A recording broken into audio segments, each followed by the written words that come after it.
Have you ever walked away from a conversation feeling strangely confused? Wondering if you remembered something incorrectly? Or questioning whether your emotions were even valid? What if that confusion wasn't an accident? What if it was the result of one of the most powerful forms of psychological manipulation ever studied? Today, we're uncovering the science behind gaslighting, how it works, why it works, how it slowly changes the way people think, and most importantly, how to recognize it before it takes away your confidence in yourself.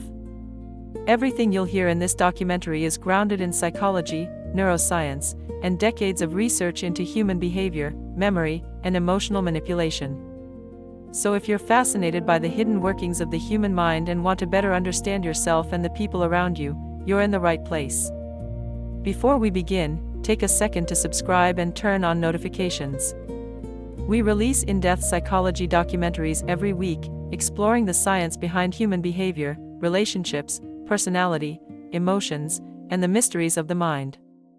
Now, dim the distractions, settle in, and let's explore one of the most misunderstood and psychologically dangerous forms of manipulation ever identified. This is the psychology of gaslighting, ***. Hashtag the psychology of gaslighting. Hashtag introduction. Imagine this. You're having a conversation with someone you deeply trust. A spouse. A close friend. A parent. A coworker. You clearly remember what they said yesterday. Every word. Every detail. But they look you in the eyes and calmly reply. That never happened. At first, you laugh. Maybe they forgot. But then it happens again. And again. Soon they begin saying things like, you're imagining it. You're too emotional. You're remembering it wrong. Everyone else agrees with me.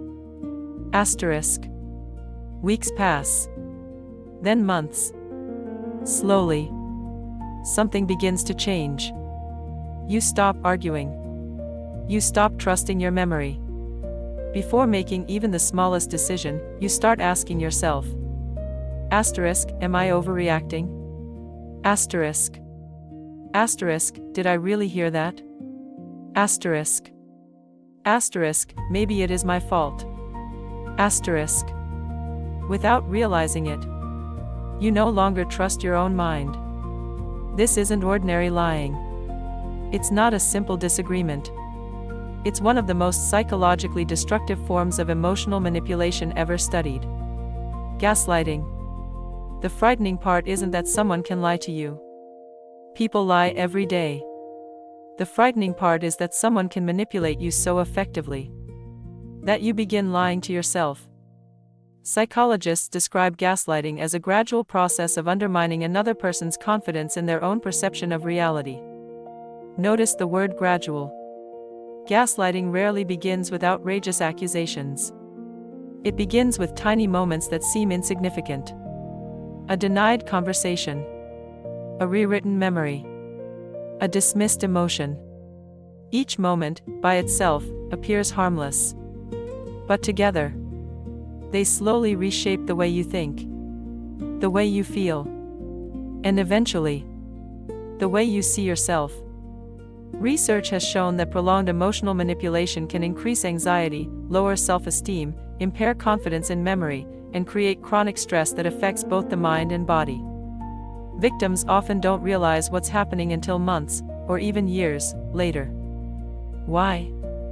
Because gaslighting doesn't attack your intelligence. It attacks something far more vulnerable. Your certainty. Once you no longer trust your own judgment, you become increasingly dependent on someone else's version of reality. And that's exactly where psychological control begins. Over the next hour, we'll explore what modern psychology and neuroscience reveal about gaslighting. Why it works. Why intelligent people can become victims. The subtle tactics manipulators use. How gaslighting changes the brain. And perhaps most importantly, How people reclaim their confidence after someone has spent years convincing them that their own reality couldn't be trusted. Because understanding gaslighting isn't just about recognizing manipulation. It's about protecting the one thing every healthy mind depends on: the ability to trust itself. Hashtag what gaslighting really is. The word gaslighting is everywhere today. People use it to describe arguments, disagreements, breakups, even simple misunderstandings. But according to psychology, most of those situations are not gaslighting. To understand why gaslighting is so dangerous, we first have to understand what it actually is. Because true gaslighting is much rarer and far more damaging. The term gaslighting comes from the 1938 stage play Gaslight, which was later adapted into 2 films. In the story, a husband secretly manipulates his wife by dimming the gas-powered lights in their home. When she notices the lights flickering, he calmly insists that nothing has changed. Day after day, he denies obvious reality. Not because he wants to win an argument, but because he wants her to believe she's losing her mind. Eventually, she begins questioning her own eyesight, her memory, and even her sanity. This fictional story became the inspiration for a psychological concept that researchers continue to study today. Modern psychologists define gaslighting as a persistent pattern of psychological manipulation that causes another person to doubt their own perceptions, memories, emotions, or judgment. Notice one important word: pattern. Gaslighting is almost never a single event. Everyone forgets things. Everyone remembers conversations differently. Healthy people make mistakes. Healthy couples disagree. None of that is gaslighting. Gaslighting happens when one person repeatedly distorts reality, until the other person begins trusting the manipulator more than themselves. Imagine that you clearly remember your partner promising to attend an important event. When the day arrives, they never show up. Later, you ask what happened. Instead of apologizing, they respond: I never promised that. You insist they did. They smile. You're always remembering things wrong. A week later, something similar happens. Then again. Eventually, you stop saying, I know what happened. Instead, you start saying, maybe I remembered it wrong. That shift is exactly what the manipulator wants. One reason gaslighting is so effective is because it doesn't usually attack facts. It attacks confidence. Think about your own memory. Can you remember every conversation perfectly? Probably not. Neither can anyone else. Human memory isn't like a video recording. Every time we remember something, the brain reconstructs the memory from stored pieces. Most of the time, this system works remarkably well. But it also means we're naturally uncertain about small details. Gaslighters exploit that uncertainty. They don't need to prove you're wrong. They only need to make you question whether you might be wrong. Once doubt enters, control becomes much easier. Psychologists also emphasize another important distinction. Lying is not the same as gaslighting. A liar knows the truth and tries to hide it. A gaslighter goes one step further. They attempt to rewrite your understanding of reality itself. For example, if someone secretly breaks your favorite mug and later denies doing it, that's lying. But if they repeatedly insist the mug was never broken, that you're imagining things, that you've always had a poor memory, and they convince you to apologize for accusing them, that's moving into gaslighting. The goal isn't simply escaping responsibility. The goal is changing the way you think. Perhaps the most disturbing part is that gaslighting rarely feels abusive in the beginning. It often hides behind ordinary conversations. You're overthinking. You're too sensitive. You're making a big deal out of nothing. Asterisk. Asterisk, everyone else agrees with me. Asterisk. Individually, these statements may seem harmless. In fact, there are situations where they could even be true. But psychology teaches us something important. Never judge gaslighting by a single sentence. Judge it by the pattern. Does one person consistently deny your experiences? Do you leave conversations feeling more confused than when they started? Do you find yourself apologizing for things you're no longer sure you did? Do you trust their version of events more than your own memory? Patterns reveal what isolated moments cannot. This is why gaslighting is considered one of the most psychologically dangerous forms of emotional manipulation. It doesn't begin by taking away your freedom. It begins by taking away something much more fundamental: your confidence in your own perception. Because once a person no longer trusts their own mind, they become far easier to control. And that raises an important question. If our memories are naturally imperfect, why is the human brain so vulnerable to this kind of manipulation in the first place? The answer lies deep within the psychology of memory, trust, and the way our brains are wired to resolve uncertainty. ## why the human brain is vulnerable to gaslighting. Here's a question that may surprise you. If our eyes can see, if our ears can hear, why would we ever let someone convince us that our own reality is wrong? At first glance, it seems impossible. Surely we would trust our own experiences over another person's opinion. But psychology tells a different story. The human brain isn't designed to be perfectly objective. It's designed to help us survive. And sometimes, those survival mechanisms can be turned against us. To understand why gaslighting works, we first need to understand one uncomfortable truth. Memory is not a recording. Many people imagine memory as if the brain stores events like a video camera. It doesn't. Every time you remember something, your brain reconstructs that memory from different pieces stored across multiple brain regions. Most of the time, this process is remarkably accurate. But it isn't perfect. Psychologist Elizabeth Loftus spent decades studying how easily memories can be influenced. Her research demonstrated that simply changing the wording of a question could alter what people remembered seeing. In some experiments, participants even developed vivid memories of events that had never happened. Not because they were lying, but because the brain genuinely believed those memories were real. This doesn't mean your memory is unreliable. It means memory is more flexible than most people realize. Gaslighters exploit that flexibility. There's another powerful psychological force at work: trust. Imagine two different strangers disagreeing with you. You probably wouldn't care very much. Now imagine the disagreement comes from your spouse, your parent, your closest friend, or your boss. The situation feels completely different. Why? Because the brain naturally gives greater weight to information coming from people we trust. Trust allows human relationships to function. Without it, cooperation would be nearly impossible. But that same mechanism creates vulnerability. When someone we love confidently contradicts our experience, our brains don't immediately assume they're lying. Instead, we often ask ourselves, did I misunderstand?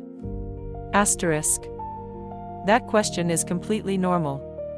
In healthy relationships, it helps resolve misunderstandings. In unhealthy relationships, it becomes the doorway through which gaslighting enters. Psychologists also describe something called cognitive dissonance. This refers to the mental discomfort we experience when two beliefs conflict. Imagine you're certain your partner promised to meet you after work. Later, they confidently deny ever making that promise. Now your brain holds two conflicting ideas. I remember the promise. Someone I trust says it never happened. The brain dislikes contradictions. It wants consistency. So it begins searching for an explanation. Sometimes the easiest explanation isn't they're lying. It's Asterisk, maybe I'm mistaken. Asterisk. The more often this cycle repeats, the stronger that self-doubt becomes. Stress makes the situation even worse. When we experience ongoing emotional conflict, the body releases stress hormones such as cortisol. In short bursts, cortisol helps us respond to challenges. But when stress becomes chronic, it can interfere with attention, concentration, and the formation of new memories. Victims of prolonged emotional abuse often describe feeling mentally foggy. They struggle to remember conversations. They question details they were once certain about. Ironically, the confusion created by stress becomes evidence that the gaslighter uses against them. Asterisk, see? Asterisk. Asterisk, you forgot again. Asterisk. Asterisk, this is exactly what I was talking about. Asterisk. The manipulation creates the confusion, then points to the confusion as proof that the victim can't be trusted. It's a psychological trap. Another reason gaslighting succeeds is something psychologists call the illusion of confidence. Research consistently shows that people tend to believe individuals who speak with certainty, even when they're completely wrong. Confidence and accuracy are not the same thing. Yet our brains often mistake one for the other. A gaslighter rarely sounds uncertain.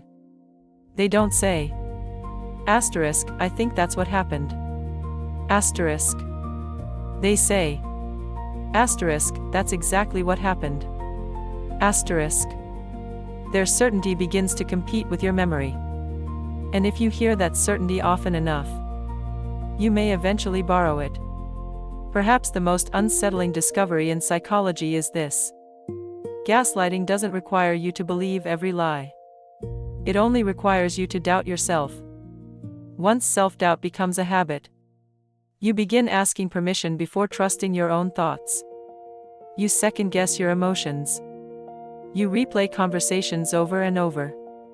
You seek reassurance for decisions you once made confidently. The manipulation has succeeded long before you completely believe the other person. It succeeds the moment you stop believing yourself. This is why gaslighting is so psychologically devastating. It doesn't attack your intelligence. It attacks your relationship with your own mind. And once that relationship begins to fracture, the manipulator no longer has to control you directly. You'll begin doing it for them. But if our brains are naturally vulnerable to these psychological tricks, why do some people use them in the first place? Are gaslighters always aware of what they're doing? Or can manipulation happen without conscious intent? That's where psychology becomes even more fascinating. Hashtag why do people gaslight others? This may be the most uncomfortable question in the entire discussion. Why would someone intentionally make another person question their own reality? Is it cruelty? Is it narcissism? Is it a desire for power? Or are some people completely unaware they're doing it? The answer, according to psychology, is more complicated than many people expect. Not all gaslighters are the same. And not all of them share the same motives. For some individuals, gaslighting is a calculated strategy. They know exactly what they're doing. By making another person doubt themselves, they gain something valuable: control. If they can convince you that your memory is unreliable, then they become the authority on what is true. Once that happens, they gain tremendous influence over your decisions, your emotions, and even your identity. Control doesn't always involve shouting or threats. Sometimes, the most powerful form of control is making someone believe they need your version of reality to function. Other people gaslight for a different reason. Not because they crave power, but because they cannot tolerate being wrong. Psychologists have long observed that some individuals experience intense psychological discomfort when their self-image is threatened.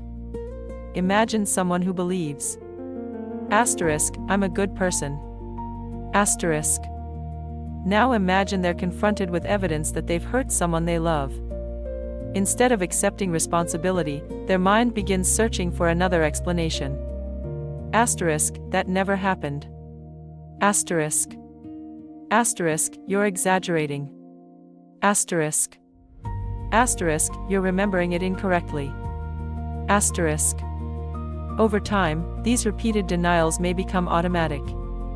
In some cases, people begin believing their own distortions because accepting reality would create too much emotional pain.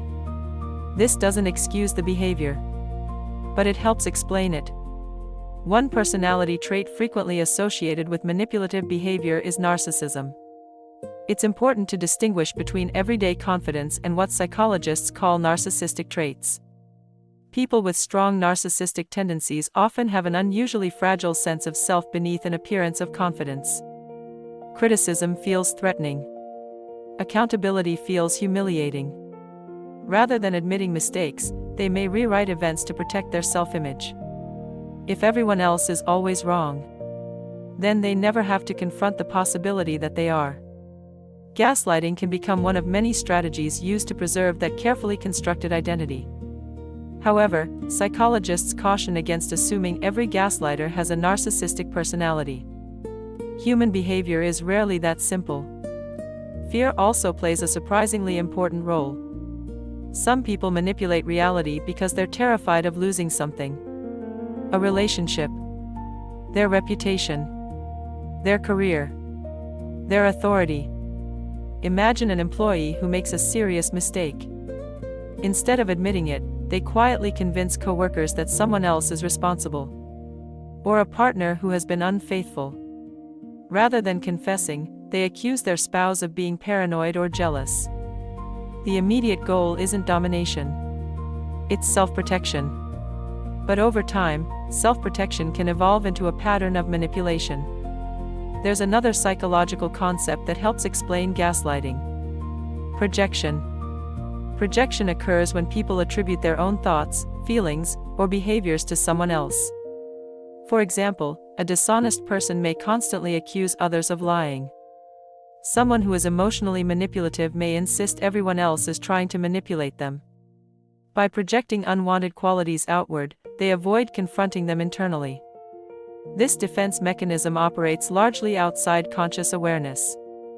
The person may genuinely believe their accusations. Unfortunately, that sincerity doesn't make the accusations true. One of the greatest misconceptions is that gaslighters are always angry or intimidating. Many aren't. Some are charming, funny, successful, generous.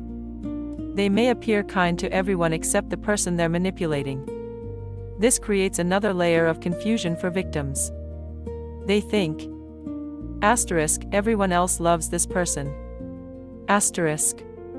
Asterisk, maybe the problem really is me. Asterisk. Psychologists sometimes refer to this as impression management, the ability to present different versions of oneself to different audiences. The public sees warmth. The victim experiences something entirely different. Perhaps the most dangerous gaslighters are those who mix affection with manipulation. After denying your reality, they comfort you. After making you cry, they become the person who wipes away your tears. After making you question yourself, they reassure you that they'll always be there for you. This creates a powerful psychological contradiction.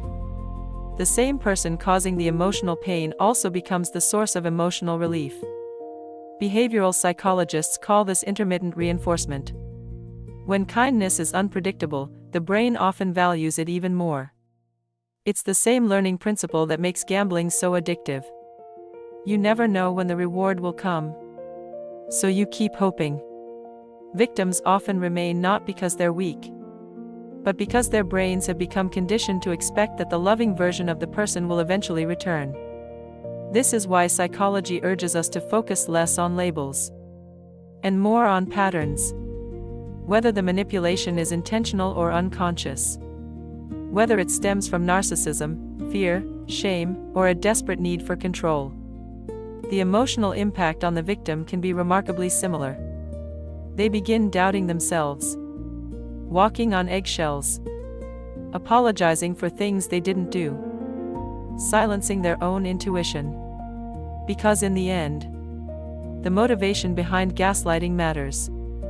But the damage it leaves behind matters even more. And that leads to another question. If gaslighting is so psychologically damaging, why don't most victims recognize it while it's happening? The answer lies in one of the most powerful psychological traps the human mind can experience. ## why victims don't realize they're being gaslight. One of the most heartbreaking truths about gaslighting is this. Most victims don't know they're victims. Not in the beginning. Not after the first argument. Not even after the 10th. Instead, they slowly begin believing something else. Maybe I'm too emotional. Maybe I really do have a bad memory. Maybe I am the problem. By the time they recognize what's happening, months or even years may have passed. So why is it so difficult to see? The answer lies in the way the human mind protects relationships. Psychologists have long known that people are naturally motivated to preserve important relationships. Our brains are wired to maintain social bonds because, throughout most of human history, belonging to a group increased our chances of survival. This means that when someone we love hurts us, our first instinct usually isn't to assume they're manipulating us. It's to search for another explanation. They're just stressed. They didn't mean it. Everyone has bad days. Those thoughts are completely normal. In healthy relationships, they help us forgive honest mistakes. But in unhealthy relationships, they become the very thoughts that keep manipulation hidden. Gaslighting also works because it happens slowly. Imagine placing a single drop of ink into a glass of water. At first, nothing seems different. Then another drop. And another. Eventually, the entire glass changes color. Not because of one dramatic moment, but because of hundreds of tiny ones. Gaslighting follows the same pattern. It rarely begins with outrageous lies. Instead, it starts with subtle contradictions. Small denials. Tiny dismissals. Comments that seem insignificant on their own. Each one is easy to overlook. Together, they slowly reshape how a person thinks. Another reason victims stay confused is something psychologists call intermittent reinforcement.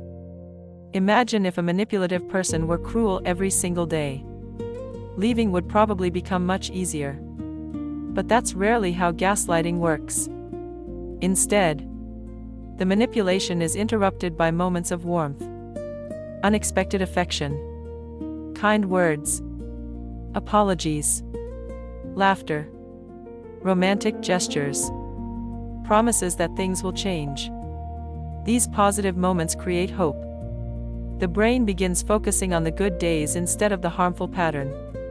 Behavioral psychology has repeatedly shown that unpredictable rewards create stronger emotional attachment than rewards given consistently. It's one reason gambling becomes addictive.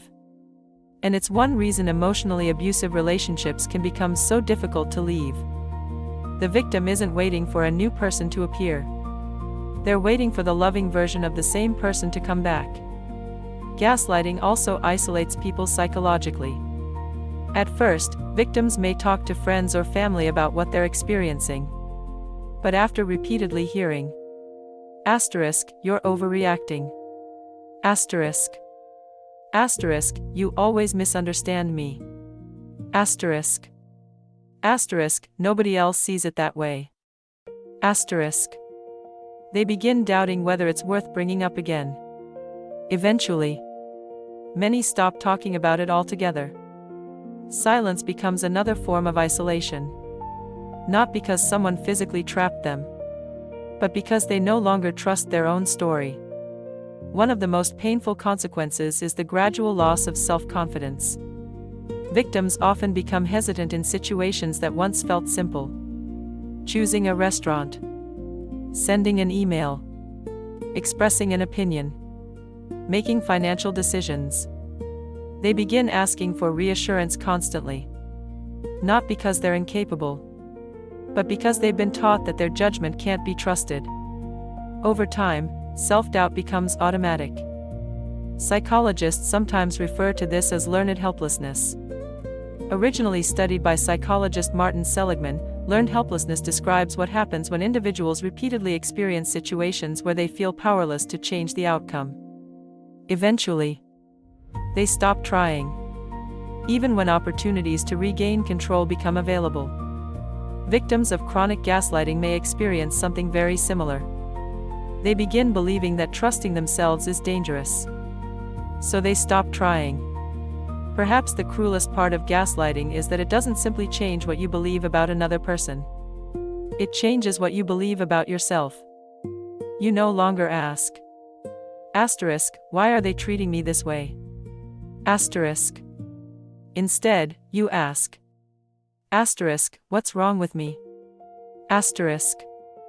That single shift is where manipulation becomes deeply psychological.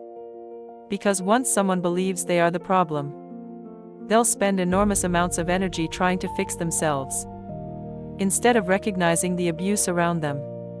But here's the hopeful truth.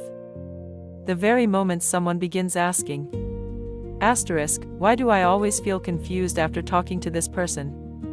The spell begins to weaken. Awareness is the first crack in the illusion. Because gaslighting depends on one thing above all else: your uncertainty. The moment you begin recognizing the pattern, you stop searching for flaws in yourself, and you begin examining the behavior that's been shaping your reality all along. That realization is often the first step toward recovery. But what happens after years of manipulation? Can the brain truly heal? Can someone learn to trust themselves again? Modern psychology offers an encouraging answer. Can you recover after being gaslight? Imagine spending years believing that your thoughts couldn't be trusted, that your memories were unreliable, that your emotions were too much. Now imagine discovering none of it was true. For many survivors of gaslighting, that realization is both liberating and heartbreaking. Liberating because the confusion finally has a name. Heartbreaking because they begin to understand just how much of themselves they slowly gave away. The good news is this. Psychology tells us that the brain is remarkably adaptable. The damage caused by gaslighting is real, but it is not necessarily permanent. The first stage of recovery is often the hardest. It isn't leaving the relationship. It isn't confronting the manipulator. It's believing yourself again. That sounds simple. In reality, it can take months, sometimes years. After prolonged manipulation, many survivors continue questioning their own thoughts even after the gaslighter is gone. They replay conversations, second-guess decisions, apologize automatically, ask others to confirm things they already know. These habits aren't signs of weakness. They're signs of a brain that adapted to survive an unhealthy environment. Recovery means teaching the brain that it no longer has to live in survival mode. One of the most effective ways to rebuild self-trust is through reality testing. This is a psychological strategy often used in therapy. Instead of immediately believing self-doubt, a person learns to ask, what evidence supports this thought? What evidence challenges it? Would I say this to someone I care about? Rather than reacting automatically, they begin evaluating situations more objectively. Over time, this process strengthens confidence in their own judgment. Not because they become perfect, but because they stop assuming they're always wrong. Many therapists also encourage survivors to keep a journal. Not because memories need to be proven, but because writing creates an external record that can reduce uncertainty.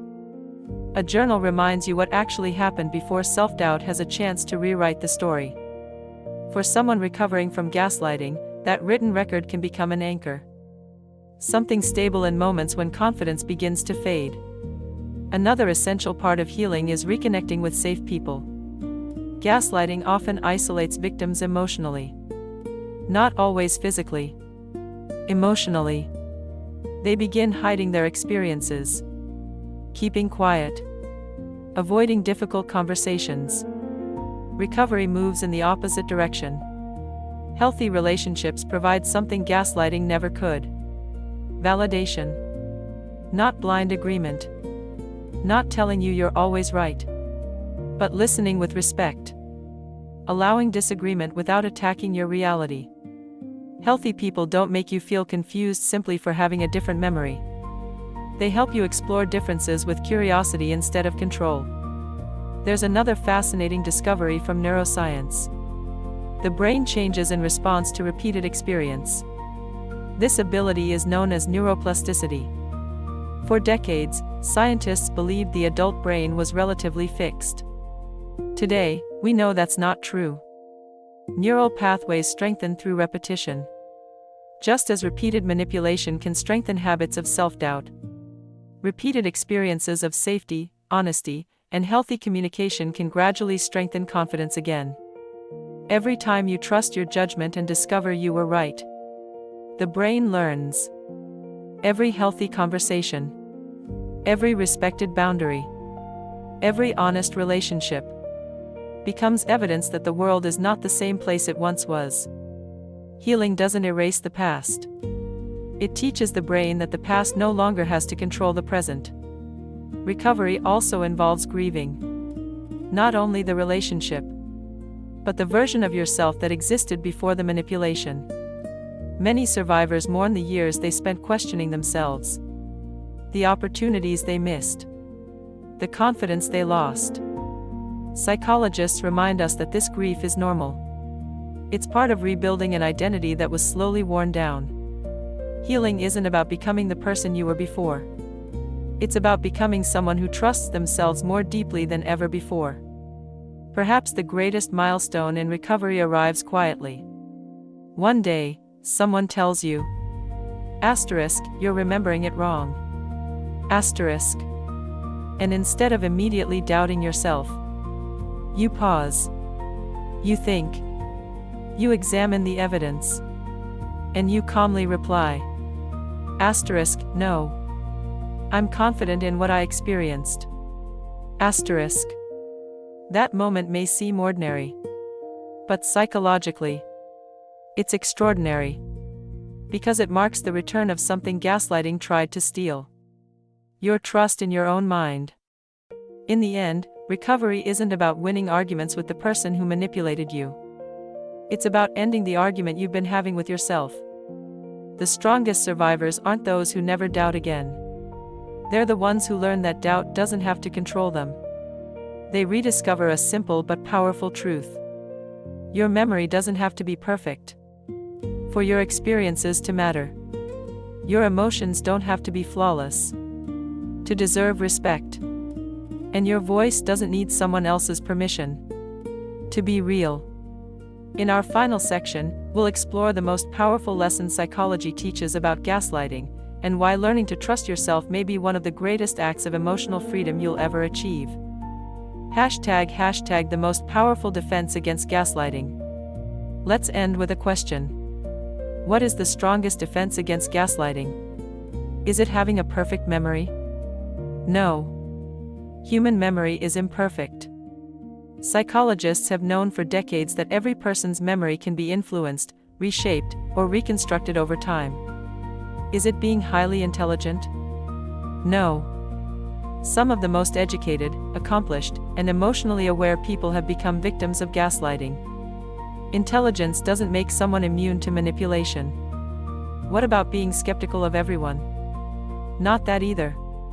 Living in constant suspicion isn't psychological strength. It's another form of fear.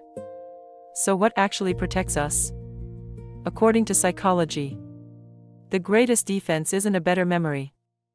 It's a healthier relationship with your own mind. People who are resistant to manipulation don't believe they're always right. They understand something much more important.